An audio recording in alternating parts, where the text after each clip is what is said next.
항상 살아계신 하나님 아버지의 은혜를 진정 감사드립니다. 오늘 이렇게 아버지의 날을 또 은혜로 주셔서 구속받은 백성들 함께 모여 아버지 하나님의 성호를 찬송하며 찬양하며 하나님 앞에 신령과 진정으로 예배할 수 있도록 은혜를 베풀어 주신 하나님 감사드립니다. 이 시간 드리는 예배가 온전히 하나님의 기뻐 흠양 받으시는 예배가 될 수 있도록 성령의 충만한 은혜를 내려주시고 또한 진리의 빛 가운데로 우리를 인도해 주셔서 살아계신 진리의 말씀이 우리의 심령에 온전히 새김받이고 그 말씀 따라 나가는 믿음이 되게 도와주시옵소서. 성령께 모든 것을 의탁하오며 예수 그리스도의 이름으로 기도드리옵나이다. 아멘. 오늘은 말씀이 응할 때까지 연단하심이라는 제목으로 함께 은혜를 나누고자 합니다. 세상 가운데 하나님을 모르던 아브라함을 부르시고 그에게 믿음을 주셔서 하나님의 구원 사역을 시작하는 창세기 12장이야말로 성경의 전체 획을 긋는 사건입니다. 그리고 그의 아들 이삭의 아들 야곱의 아들 요셉을 통해서 하나님이 주신 믿음을 이어가게 하셨습니다. 그런데 이 요셉의 생애를 보면 보내주시기로 약속하신 메시아의 모형을 보여주고 있는 것 같습니다. 노아의 홍수 심판을 왜 인류가 받았습니까? 이는 한마디로 하나님의 거룩함을 따라 살아야 할 하나님의 아들들이 하나님의 영을 따라 살지 않고 육적인 삶을 살았기 때문에 노아의 홍수의 심판을 맞게 되었던 것입니다. 오늘날도 하나님의 자녀들이 하나님의 거룩하심을 따라 구별된 삶을 살지 않고 세속에 빠져 죄악이 관영할 때에 불로 심판할 것이라고 예언하고 있습니다. 그래서 사도 베드로는 이렇게 예언하고 있습니다. 베드로 후서 3장 6절로 실제를 보겠습니다. 시작. 이로 말미암아 그때 세상은 물이 넘침으로 멸망하였을 때, 이로 말미암아 뭐예요? 영적인 하나님의 자녀들이 육적으로 살았기 때문에 그렇다는 얘기예요. 이게 그렇기 때문에 그때, 즉 노아 때에 세상은 물로 넘치는 심판을 받았다는 얘기예요. 그로 말미암아 멸망을 받았다는 얘기죠. 7절 시작. 이제 하늘과 땅은 그 동일한 말씀으로 불살리기 위하여 보호하신 바 되어 경건하지 않은 사람들의 심판과 멸망의 날까지 보호전하여 두신 것이니라. 이제 말세가 되면은요, 왜요? 불로 심판한다고 말씀하시는 거예요. 왜 심판할까요? 네, 바로 죄악이 관영되기 때문에 그런 거예요. 네. 왜 하나님께서는 노아의 심판을 내리셨다고 말씀했어요? 이는 한마디로 하나님께서 말씀하시기를 내가 거룩하니 너희도 거룩하라는 말씀에 불순종하고 육체의 소욕을 따라 살기 때문에 하나님의 심판을 받은 것이라고 말씀하고 있는 겁니다. 하나님은 육체의 소욕을 따라 산 타락한 이들을 홍수로 멸망시켰듯이 또한 최후 대심판을 통해서 육체의 소욕을 쫓아 사는 타락한 인간들을 영원히 불로 멸망시킬 것이라고 말씀하고 있는 겁니다. 우리는 결단코 믿지 않는 자들의 풍습을 따라 살거나 그들을 본받아 육체의 소욕을 쫓아 살아가면 불로 심판을 면할 수 없다고 분명히 성경은 말씀하고 있는 겁니다. 그래서 로마서 8장 13절로 14절 말씀을 보겠습니다. 시작. 너희가 육신대로 살면 반드시 죽을 것이로되 영으로서 몸의 행실을 죽이면 살리니. 아멘. 저와 여러분들은 다 육신의 몸을 갖고 있죠. 옛사람을 다 갖고 있습니다. 아무리 예수를 믿는다 할지라도 우리 안에, 여러분들 안에 옛사람 다 가지고 있는 거예요. 그런데 그 육신대로 만약에 육신을 쫓아 살면 어떻게 하는 거예요? 죽는다는 얘기예요. 그러나 하나님의 영인 성령을 쫓아서 몸의 행실을 죽이면 산다고 약속하는 거예요. 14절 말씀 시작. 무릇 하나님의 영으로 인담을 받는 사람은 곧 하나님의 아들이라. 아멘. 하나님의 영으로 성령으로 인도함을 받는 사람들은 다 하나님께서 하나님의 아들이라 칭해 주시는 거예요. 육신대로 살면은 노아의 시대의 사람들이 물로 멸망받은 것처럼 이제 주님 다시 오실 때 불로 심판받게 될 것이라고 성경은 미리 말씀하고 계시는 거예요. 그런데 어떤 사람은, 어떤 믿음이 연약한 사람들은 이런 질문을 합니다. 정말로 이 세상을 불로 심판하면은 어떻게 거기서 살아남을 자가 있느냐, 이렇게 질문하는 분들도 있어요. 그러나 그런 질문을 하는 분들은 아직 하나님이 어떤 분인지 잘 모르고 있기 때문에 그렇게 질문하는 겁니다. 보세요. 이사야 33장 14절로 16절을 보겠습니다. 시작. 시온은 죄인들이 두려워하며 경건하지 아니한 자들이 떨며 이르기를 우리 중에 누가 삼키는 불과 함께 거하겠으며 우리 중에 누가 영영이 타는 것과 함께 거하려 하는도다. 분명히 불로 심판을 이제 내리라고 하나님 말씀하셨는데, 이와 같이 그럼 불로 다 심판하면 거기서 살아남을 자가 누가 있느냐, 이렇게 믿음이 연약한 자들은 이런 질문하고 이렇게 의심한단 말이에요. 15절 보세요. 시작. 오직 공의롭게 행하는 자, 정직히 말하는 자, 토색한 재물을 가증히 여기는 자, 손을 흔들어 뇌물 받지 아니하는 자, 귀를 막아 피 흘리는 꾀를 듣지 아니하는 자, 눈을 감아 악을 보지 아니하는 자. 자, 16절. 그 가운데 살아남을 자들이 있죠? 바로 이런 자들이 살아남는다 이 말이에요. 하나님의 말씀대로 순종하는 자들이 아무리 불로 심판이 임한다 할지라도 반드시 살려주시는 거예요. 이 말씀대로 사는 자들은. 자, 16절 시작. 그는 높은 곳에 거하리니 견고한 바위가 그의 요새가 되며 그의 양식은 공급되게 되고 그의 물은 끊어지지 아니하리라. 아무리 불로 심판을 어떻게 당해도 어떻게 하나님께서 그를 보호하시잖아요. 높은 곳에 그를 안전하게 보호하시고 또 양식은 다 공급되고 이렇게 하나님께서 다 보호하시고 하나님께서 다 그 말씀대로 이루기 위해서 하나님의 백성들은 이렇게 보호해 주신다는 거예요. 그래서 정말 우리가 하나님을 잘 알지 못하면은 바로 이런 의문을 갖게 되는 거예요. 뭔 불로 심판을 이렇게 살든 저렇게 살든 살만 됐지 무슨 불의 심판이 어디 있느냐, 거기서 살아남을 자가 어디 있냐 하면서. 그래서 예수님이 이렇게 말씀하시는 거예요. 마태복음 19장 26절 보시기 바랍니다. 시작. 예수께서 그들을 보시며 이르시되 사람으로는 할 수 없으나 하나님으로서는 다 하실 수 있느니라. 아멘. 사람은 할 수 없어요. 그런데 하나님께서는 하나님의 약속한 대로 하나님의 말씀하신 대로 다 이루시는 하나님인 것을 믿으시길 바랍니다. 아멘. 그래서 하나님은 일체 내게 와서 배우라고 하시면서 창세기 37장에서부터 창세기 끝장인 50장까지의 긴 요셉의 생애를 통해서 말세를 살아가는 성도들이 어떻게 살아가야 할 것을 요셉의 생애를 통해서 우리에게 생생하게 교훈해 주시는 겁니다. 17세의 소년 요셉이 하나님이 주시는 꿈을 꾸고서 더욱 형들의 미움과 또 시기를 통해서 애굽의 은 20의 종으로 팔려나가는 내용이 바로 창세기 37장에 기록되어 있죠.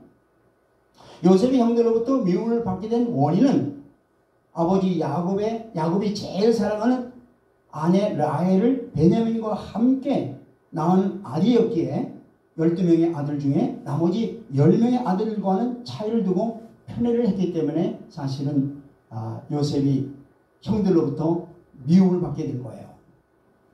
그리고 요셉이 하나님으로 말미암아 또 꿈 때문에 형들로부터 더욱 미움을 받게 된 것이죠. 또한 시기하는 형들과는 대조되게 요셉의 성실한 인간성 때문에 그렇습니다. 예. 요셉은 아버지의 사랑과 귀여움을 독차지하고 아버지 곁을 늘 따라다니며 형들의 잘못을 항상 고자질만을 일삼고 아버지는 아들의 귀여움에 못 이겨서 채색 옷을 입혔다고 말씀하고 있습니다.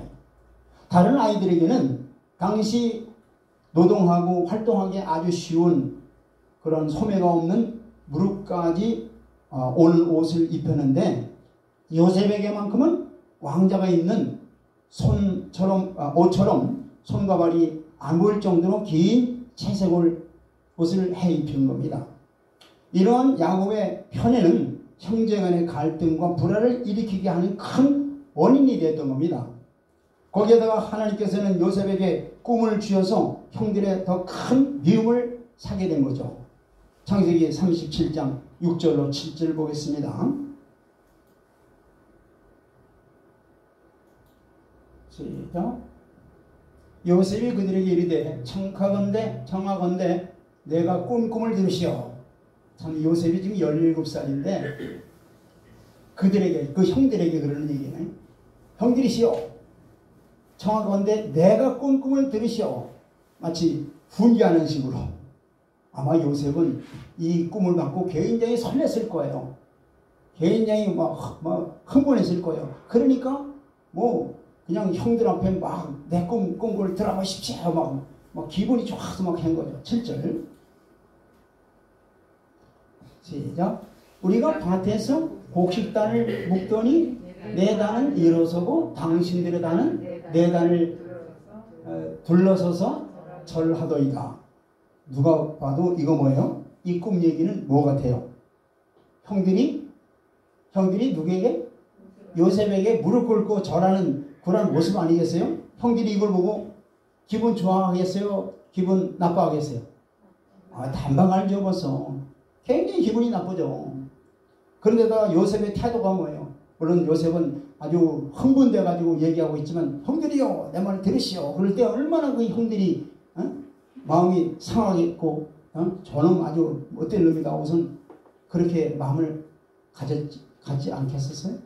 또 그런데 요셉에게 이번엔 두 번째 또 꿈을 하나님이 주셔요. 37장 9절 보세요.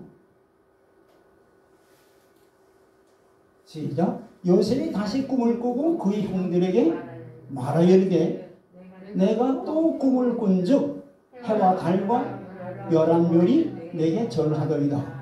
이번에는 해와 달 뭐예요? 부모를 말하는 거죠.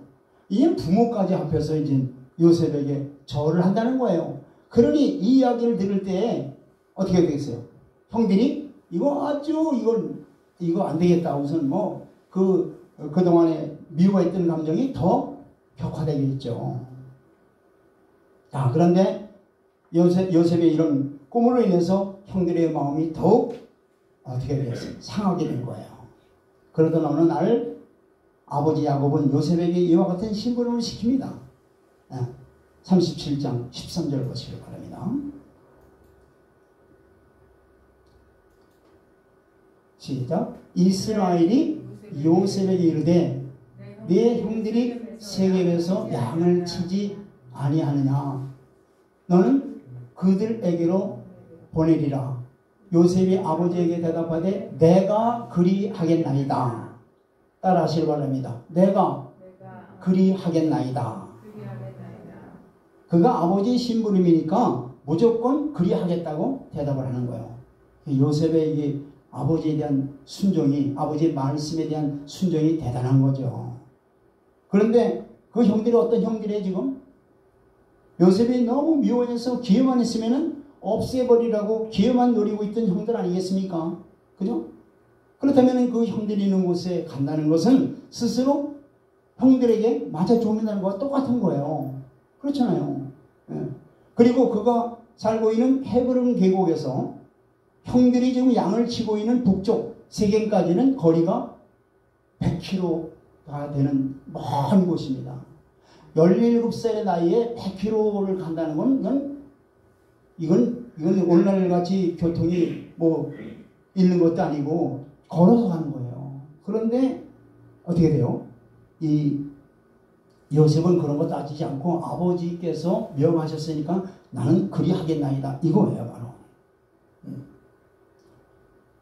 전적으로 아버지의 명령의 말씀에 순종하는 요셉의 모습을 통해서 예수님께서도 아버지의 뜻이라면 십자가라도 지겠나이다라는 절대 순종을 요셉을 통해서 우리가 볼 수 있어요. 예. 자, 예수님께서도 겟세마네 동산에서 이렇게 기도하시죠. 마태복음 26장 42절 보시기 바랍니다. 26장 42절 시작. 다시 두 번째 나아가 기도하여 이르시되 내 아버지여, 만일 내가 마시지 않고는 이 잔이 내게서 지나갈 수 없거든 아버지 원대로 되기를 원하나이다 하시고, 예수님은 이 땅에 오셔서 오직 하나님 아버지의 뜻대로 그대로 100% 순종하신 분이에요. 아멘. 십자가를 지는 거, 십자가를 질 거를 아시면서 얼마나 괴롭겠어요. 그것도 자기 죄가 아니라 온 인류의 죄를 안고 십자가를 진다는 건 그렇게 쉬운 게 아니잖아요. 그러니까 될 수만 있으면 이 잔을 내게서 멀게 해달라고 기도하면서 마지막은 뭐예요? 그러나 내 원대로 말고 아버지 원대로 하옵소서. 이게 바로 주님께서 우리가 배워야 될 아버지의 말씀이면은 100% 순종한다는 걸 우리가 배워야 돼요. 아멘. 네.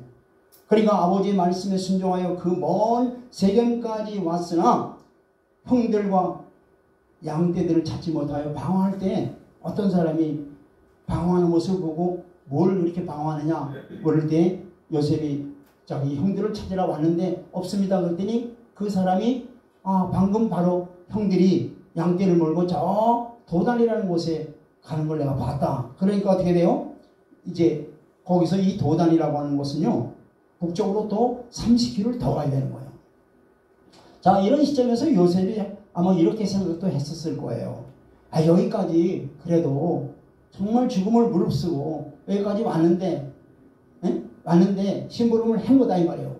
그러니까 여기까지 왔으니까 이것만 해도 아버지의 말씀에 순종한 걸로 여기고 나는 그냥 돌아가는 게 좋겠다. 그런 마음을 가질 수도 있겠어요? 없겠어요? 할 수도 있겠죠. 그러나 그는 아버지의 말씀에 절대 순종하기 위해서 어떻게 돼요? 도단을 향해서 갑니다. 한 4시간을 더 가야 되는 거예요.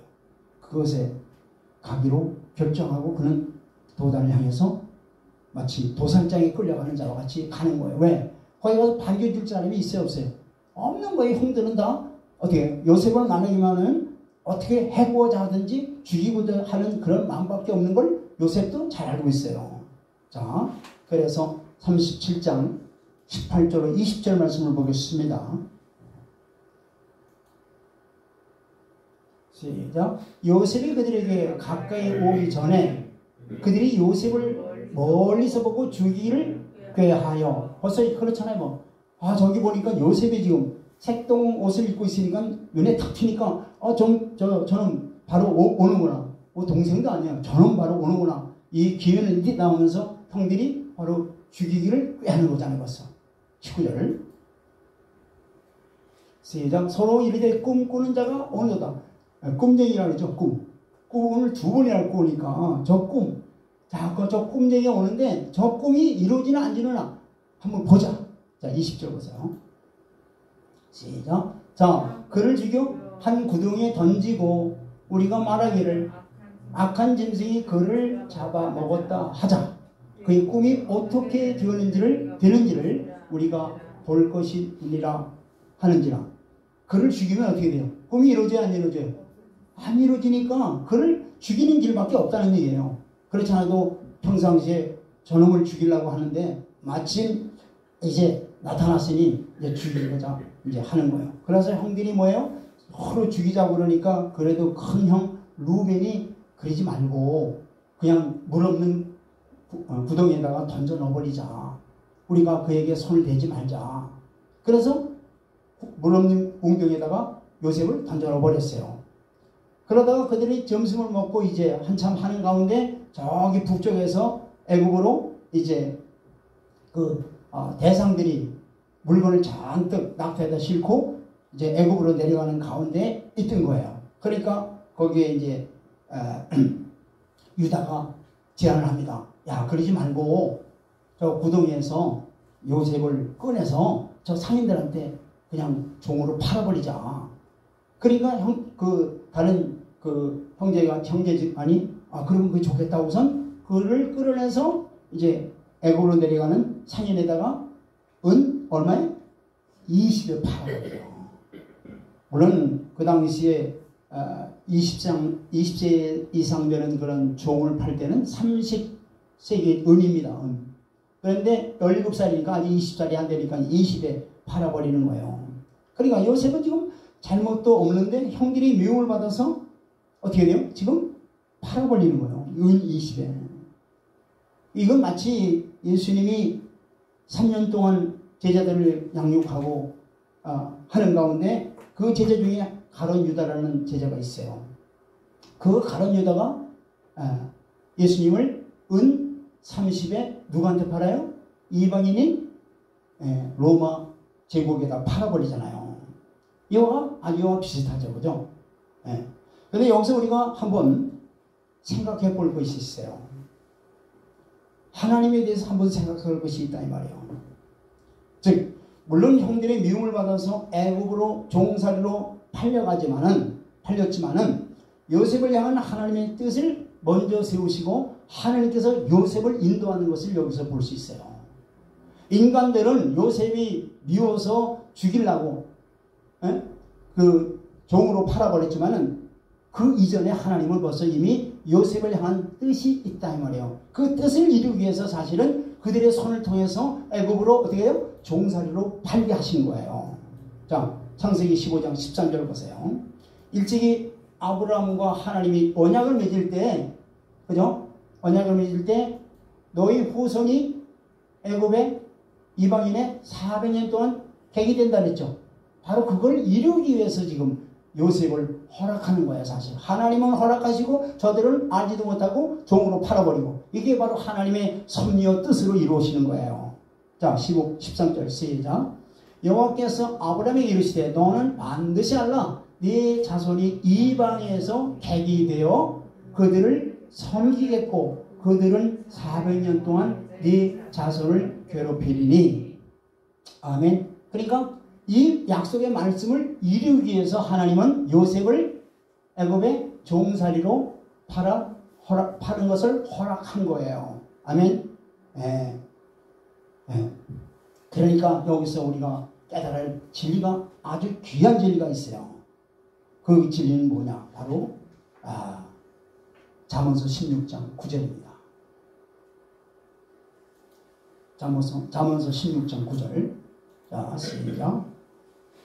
사람이 마음으로 자기의 길을 계획할지라도 그의 발걸음을 인도하시는 분은 여호와이십니다. 아멘. 여러분들이 아무리 세상에서 어떻게 살고 내가 뭘 계획하고 뭘 한다 할지라도 아무리 여러분들이 계획을 여러분들 나름대로 할지라도 그것을 성취시키고 이루시는 분은 누구시라고요? 여호와 하나님께 달려있는 거예요. 또한 이 형들이 그렇게 미워하죠. 지금 형들이 요셉을 그렇게 미워하잖아요. 그럼 왜 미워할까요? 이거는요 영적으로는 깨달아야 돼요. 그냥 물론 평상시에도 미워했지만은 하나님께서 그에게 꿈을 주니까 더 미워하게 되는 거예요. 그게 뭐냐? 진리의 말씀을 우리가 담잖아요. 그러면 진리로 말미암아 세상은 미워하게 돼 있어요. 진리를 담으면은 세상은 미워하게 돼 있어요. 보세요. 요한복음 15장 18절. 여러분들 안에 하나님께서 진리를 담아주시면은 이 진리로 말미암아 세상은 여러분들을 미워하고 세상은 여러분들을 어떻게 돼요? 굉장히 괴롭히게 돼 있어요. 만약에 괴롭힘과 미움을 당하지 않다면 여러분들 안에 사실은 진리가 없다는 걸 증거하는 거예요. 사실. 보세요. 15장 18절입니다. 시작. 세상이 너희를 미워하면 너희보다 먼저 나를 미워한 줄을 알라. 세상이 괜히 미워하죠. 저 예수 믿는 자들.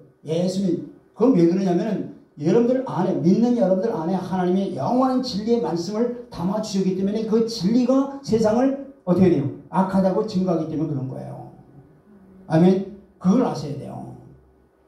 그러니까 이제 예수님 안에 있는 새로운 피조물 된 우리의 삶은 우리의 삶이 아니라 뭐예요? 그분이 계획하심에 따라서 살아가는 삶이라는 것을 빨리 우리가 깨닫고 오직 그분의 말씀과 그분의 뜻에 즐겨 순종하시길 주의 이름으로 축원드립니다.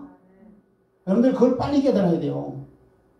여러분들 안에 진리의 말씀을 듣고 여러분들을 하나님의 뜻대로 인도하신다는 걸 빨리 깨달아야 돼요. 그리고 즐겨 순종해야 됩니다. 자, 요셉은 애굽의 바로의 친위 대장 보디발의 가정의 종으로 팔려갔죠? 보디발의 가정의 종으로 팔린 거예요. 자, 아버지 품 안에서 색동 옷을 입고 한참 아버지의 사랑을 받으며 살아가던 그가 하루아침에 종의 신분으로, 그것도 고국도 아닌 외국에서 살아간다는 신세로 전락되어 버린 것이죠. 아마 자기 자신도 굉장히 정말 한스러웠을 겁니다. 하루아침에 완전히 바뀌어버린 거예요. 그는 자기에게 좋게 생각되는 것만 바라지 않고, 비록 자기에게 험난한 고난의 길이라 할지라도 하나님의 선하신 뜻을 따라서 기꺼이 행하고자 하는 마음의 자세를 고쳐놓은 거예요. 이게 바로 믿음이에요. 그리하여 그곳에서 그는 아무 불평 없이 오직 하나님만 바라고 믿고 의지하는 그러한 주어진 일에 충성하는 그 일을 한 겁니다. 그래서 요셉은 비록 노예의 신분이었으나 일반 평민의 가정에 팔리지 않고 애굽 바로왕의 시위대장인 보디발에게 팔렸다는 것은 장차 요셉이 애굽의 땅을 차지할 자가 될 것에 대한 하나님이 미리 앞서가셔서 준비하셨다는 것을 보여주는 겁니다. 요셉의 생애를 하나님께서 다 미리미리 준비하시고 인도하신다는 걸 이 말씀을 통해서 알아야 돼요. 그건 요셉에게만 그러는 게 아니에요. 저 여러분들에게도 하나님께서 뜻을 드시고 하나님의 뜻대로 우리를 인도하신다는 사실을 이 요셉의 이야기를 통해서 깨달으시길 바랍니다. 아멘. 요셉이 애굽까지 온 것도 하나님의 섭리이며 왕의 측근인 보디발에게 팔린 것도 하나님의 주권적인 섭리였던 겁니다. 하나님을 모르는 이방인이라도 하나님 앞에 성실한 요셉에게 하나님께서 복을 내리시고 그와 함께 하심을 보고 그를 그 가정의 가정총무로 그 집의 모든 소유를 요셉에게 다 맡겨버리는 거예요. 창세기 39장 2절로 4절 보시길 바랍니다.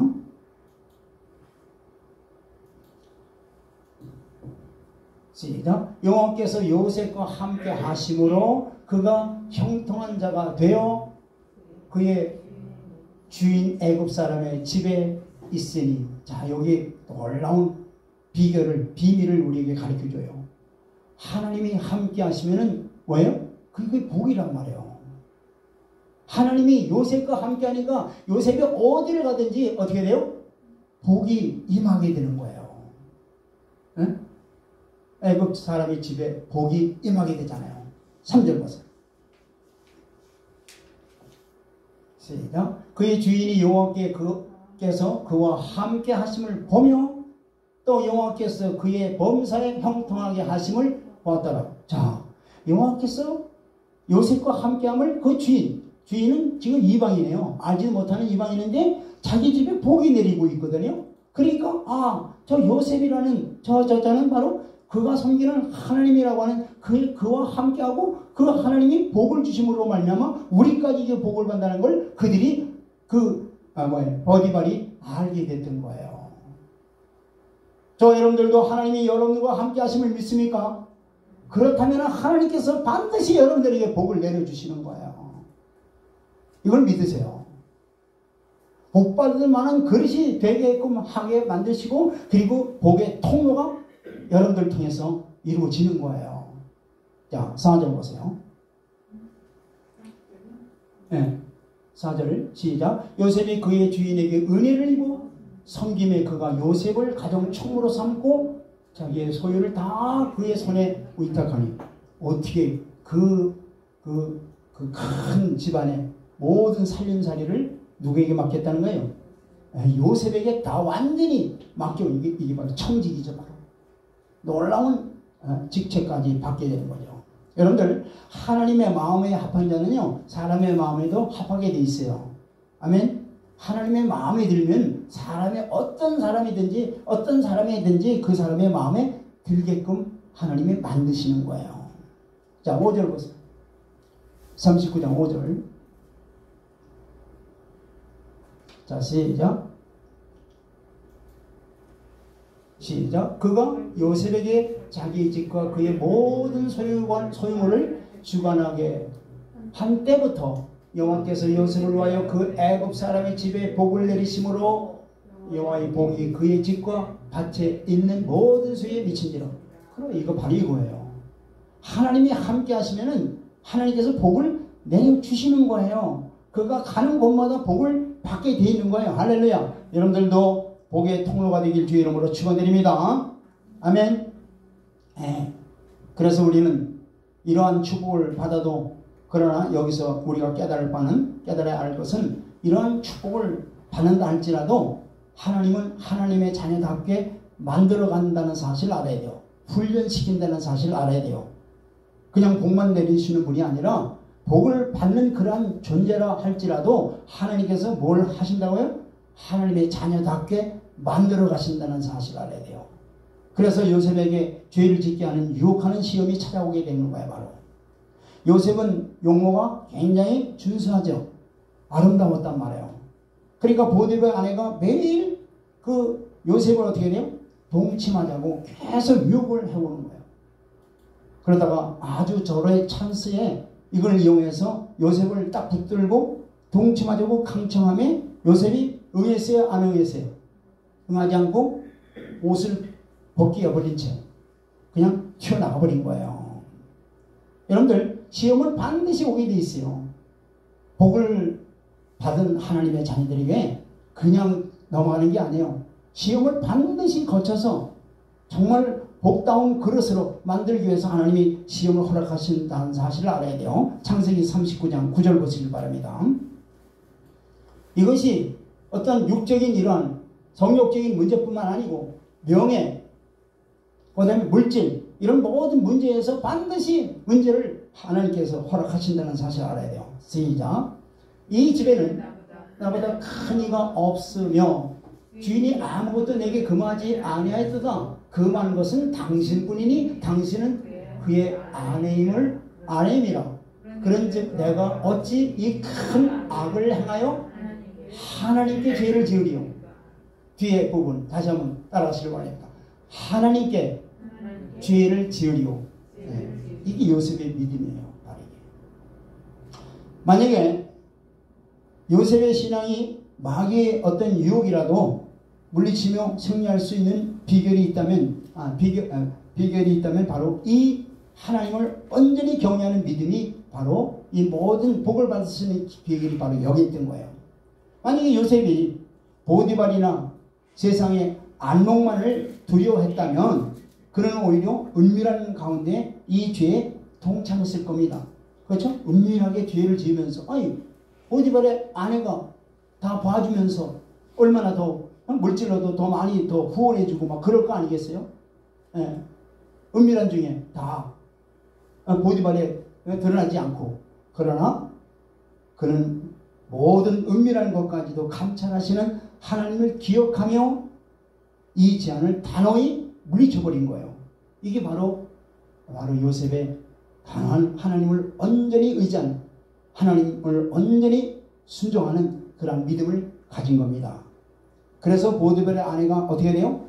너무나 분하니까 간통죄로 걸어버리죠. 무고죄로 걸어버리죠. 그런데 요셉은 무고죄로 결국은 어디에 가요? 감옥에 가는데 그 감옥도 왕들한테 잘못해서 갇히는 그런 감옥에 가게 되는 거예요. 이것도 하나님의 섭리죠. 일반 평민이 가는 감옥이 아니라 왕들 앞에 잘못한, 왕을 섬기던 자들이 잘못해서 갇히는 감옥에 요셉이 먼저 갇혀버려요. 이거는 굉장히 하나님의 숨은 섭리예요. 바로 왜? 이제 결국 바로 왕을 결국 만나게 되거든요. 바로 왕을 만나려면 어떻게 돼요? 뭔가 매개체가 있을 거 아니에요. 그게 바로 뭐냐면 왕 측근에서 어떻게 섬기던 자가 잘못해서 같이 어떻게 돼요? 이 감옥에 와서 같이 교제를 알면서 무슨 관계를 맺으면서 다시 그거 회복되면 어떻게 돼요? 바로 왕에게 지금 감옥에 이런 자가 있다 하면서 추천할 수 있을 거 아니겠어요? 그렇기 때문에 하나님의 섭리가 바로 하나님의 뜻이 우리를 이끌어 간다는 사실을 이 말씀에서도 알 수 있는 거예요. 자, 시편 105편 18절로 19절 보시기 바랍니다. 오늘 본문 말씀입니다. 자, 시작. 그의 발은 착고를 차고 그의 몸은 쇠사슬에 메었으니, 지금 요셉이 지금 이 형편이죠. 옥에 지금 갇혀 있잖아요. 지금 이 말씀 벌써 이미 그렇게 될 것을 무슨 하나님께서 이미 아시고 다 이렇게 말씀을 미리 말씀하시는 거예요. 자, 그 말씀을 응하게 하기 위해서 이제 이렇게 하는 거예요. 자, 19절 시작. 곧 여호와의 말씀이 응할 때까지나 그의 말씀이 그를 단련할 것. 보세요. 말씀을 받았잖아요. 꿈을 받았잖아요. 이 꿈 내용이 뭐예요?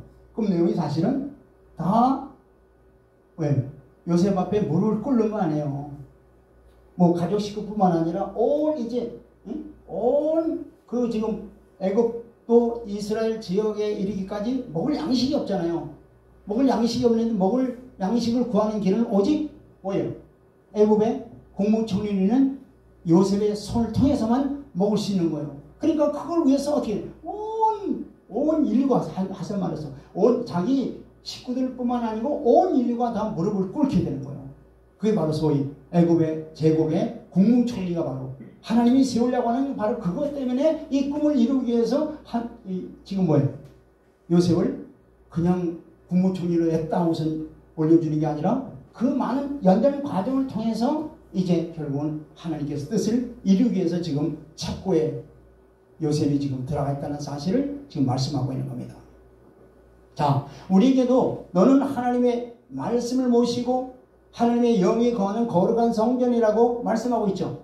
고린도전서 3장 16절에 너는 뭐예요?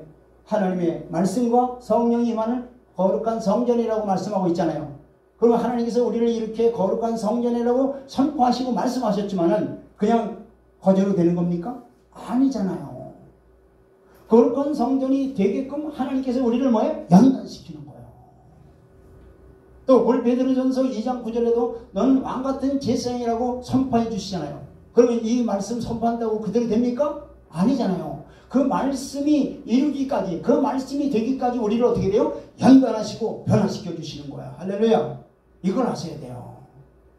그렇기 때문에 우리에게 다가오는 여러 가지 연단들이 뭐냐면, 문제점들이 뭐냐면 우리를 궁극적으로 하나님이 원하는 어떻게 돼요? 인격으로 만들어 주시기 위해서 그렇게 시험들을 허락하시고 문제들을 허락하신다는 사실을 알아야 돼요. 아멘. 이게 바로 믿음이에요. 이게 바로. 그래서 하나님께서 우리에게 일찍이 주신 그 믿음, 말씀, 이 말씀들을 우리가 깊이 깨닫고 그 말씀대로 우리가 날마다 뒤에 만들어져 나가야 되는 거예요. 바로. 자, 그래서 어느 날 그 감옥에 있을 때 어떻게 해요? 이제 술 맡은 관원장과 떡 맡은 관원장이 바로왕한테 죄를 짓고 같이 갇히게 되잖아요. 요셉이 있는 감옥에 오잖아요. 그런데 그들이 꿈을 꾸는데 희한한 꿈을 꾸죠. 떡 관원장이 꿈을 꾼 것은 이 3일 만에 뭐예요? 3일 만에 그가 복직을 하되, 복직이 아니라 나가서 어떻게 처형당하는 거고, 술 맡은 관원장은 그가 복직을 3일 만에 한 다음에 다시 바로왕한테 술 관원장으로서 일을 한다. 이런 이제 꿈을 이제 해석을 바로 누가 해줘요? 요셉이 합니다. 그러면서 요셉이 하는 말이 이 꿈은 하나님께서 했다고 그러죠. 항상 요셉을 보세요. 항상 모든 일에 하나님을 앞세웁니다. 오직 모든 것이 하나님이 하셨다고 하면서 하나님을 그 꿈 해석할 때도 그렇죠. 당연히 지혜를 누가 주세요? 하나님이 주시니까 하나님이 준 지혜로 지금 꿈을 해석하는데 이 꿈은 하나님께 있지 않느냐 하면서 오직 하나님께만 영광 돌리는 요셉을 보세요.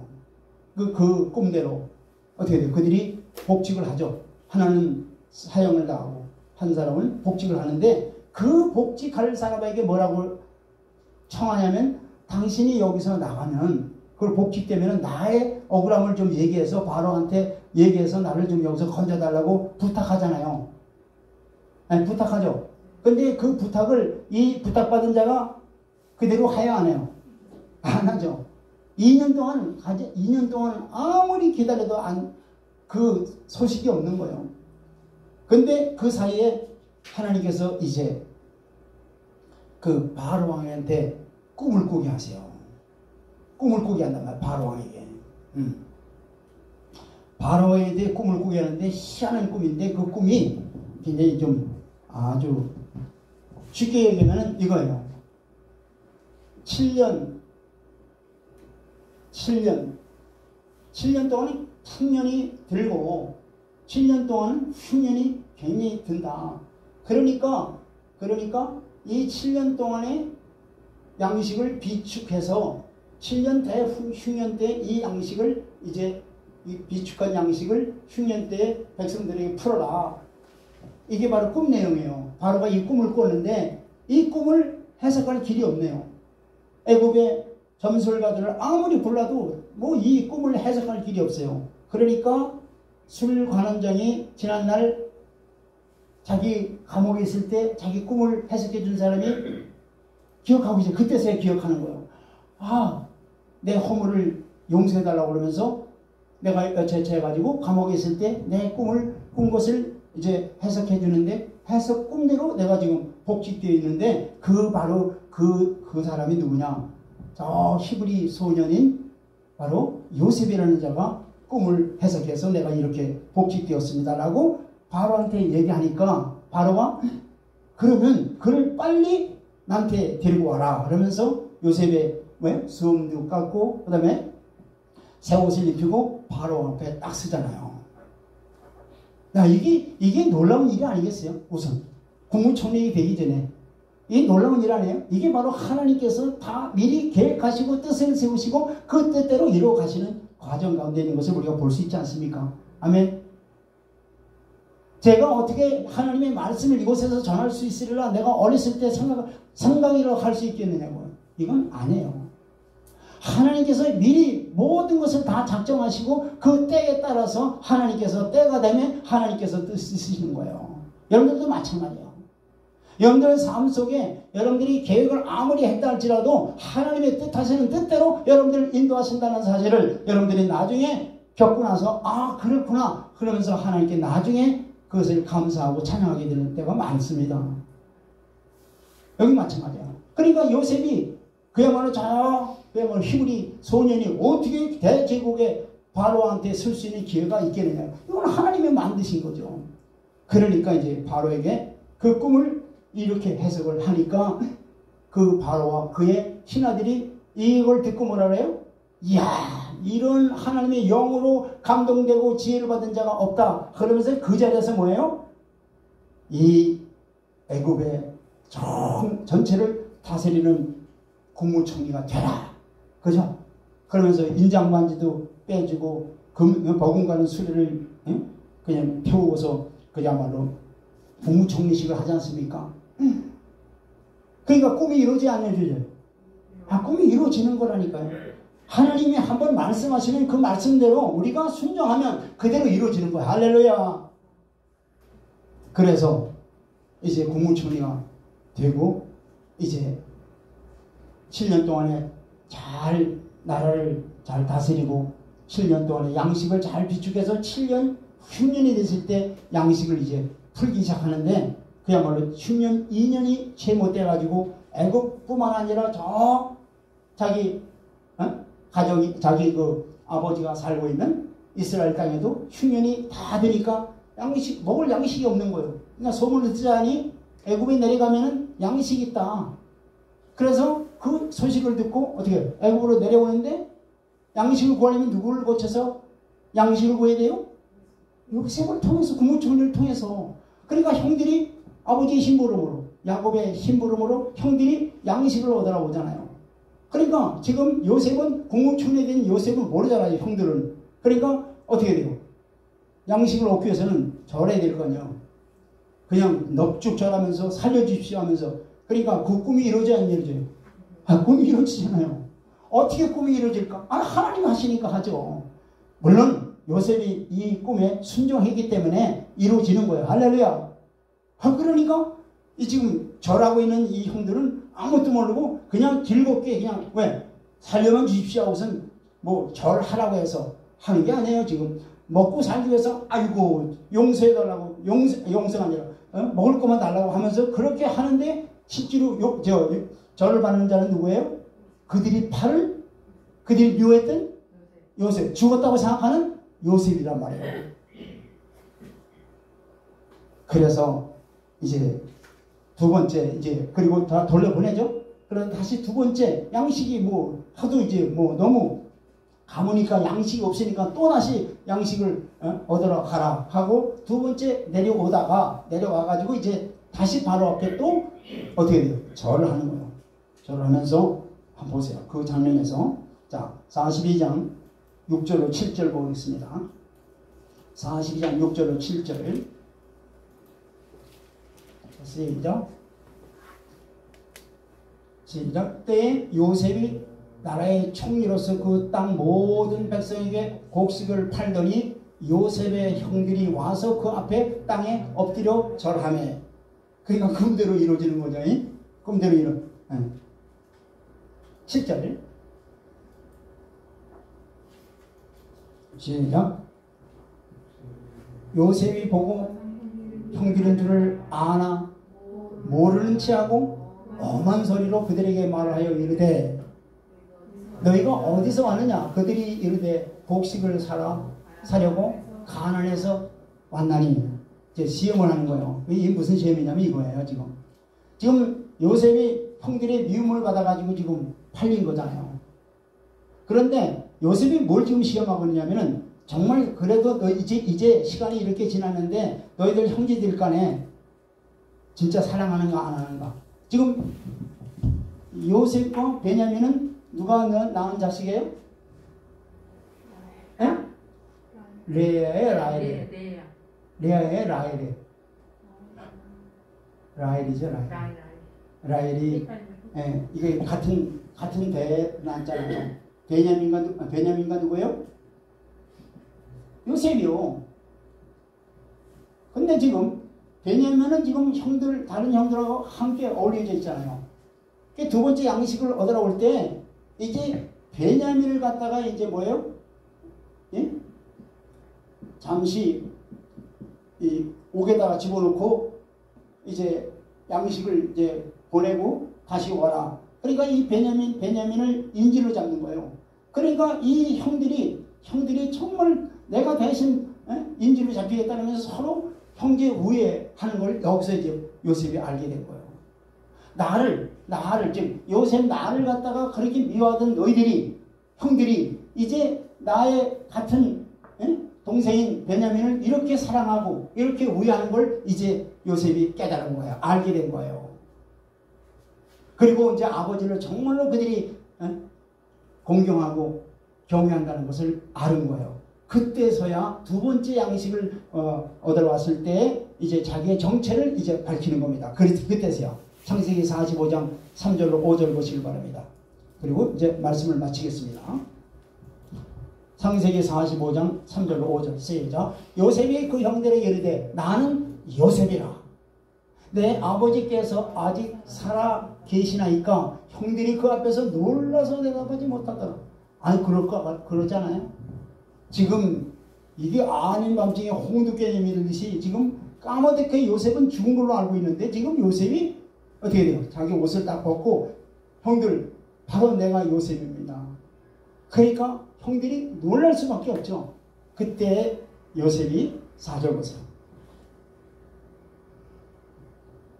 시작. 요셉이 형들에게 이르되 내게로 가까이 오소서. 그들이 가까이 가니 이르되 나는 당신의 아우 요셉이니 당신들이 애굽에 여기서 형들한테 그 지난 날들의 얘기를 하는 거예요.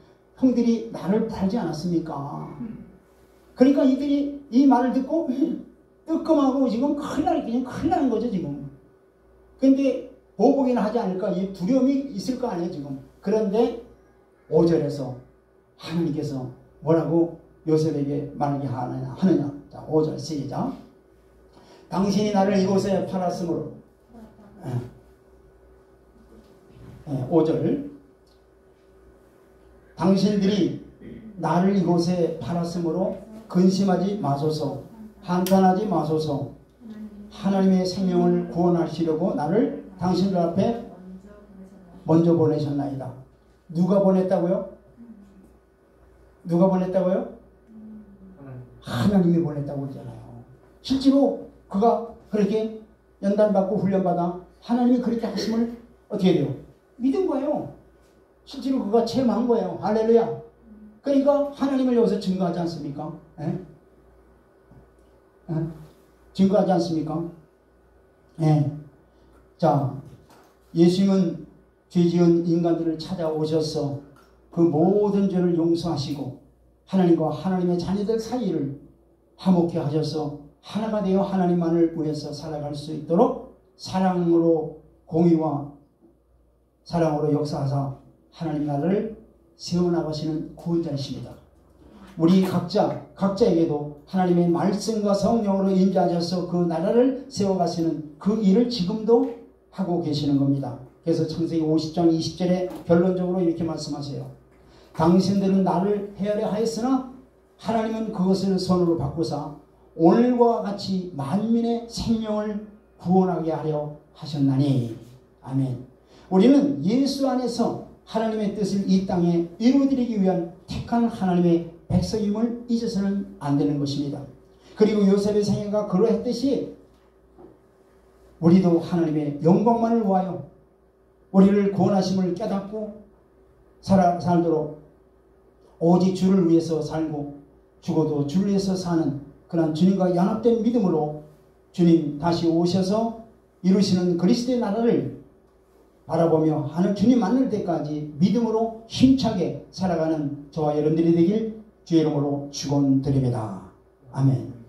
하나님 감사드립니다. 이 진리의 말씀을 깨닫고 우리의 삶 속에 아버지 요셉과 같이 말씀을 주시고 성령으로 임재하셔서 아버지의 나라와 아버지의 뜻을 이루어나가시는 하나님 감사드립니다. 부족한 저희들에게 믿음을 더욱 주시고 아버지의 말씀에 또한 순종하는 100% 순종하는 저희들이 될 수 있도록 강건하게 붙들어 주시옵소서. 그래서 하나님의 뜻이 하늘에서 이 땅에서도 이루어지고 주님 다시 오실 때 이루시는 그리스도의 왕국에서도 이루어지는 역사를 베풀어 주시옵소서. 그래서 오직 하나님께만 영광이요 하나님의 뜻만이 온전히 날로 우리들의 삶 속에서 이루어지게 도와주시옵소서. 그래서 하나님의 영광과 하나님의 뜻만 온전히 펼쳐지고 이루어지는 역사를 베풀어 주시옵소서. 예수 그리스도의 이름으로 기도드리옵나이다.